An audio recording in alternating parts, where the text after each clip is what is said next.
అమ్మాయి క్షేమంగా వెళ్ళిపోయి ఉంటుంది కదండి. నన్ను వదిలేసి అమెరికా వెళ్ళిపోతున్నా అనుకున్నాను. ఇలా జరుగుతుందనుకోలేదు. ఈ రోజు ఈవినింగ్ నేను యుఎస్ కి ఫ్లైట్ కి వెళ్ళాలి. I don't have time. Please, it's an emergency. Do something please. నా చేతుల్లో ఏం ఉండదు.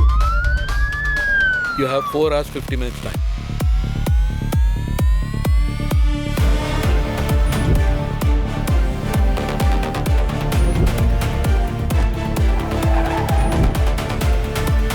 మీరు వెళ్ళిపోండి, మధ్యలో దూరం వెళ్ళిపోండి, ఏం పర్లేదు.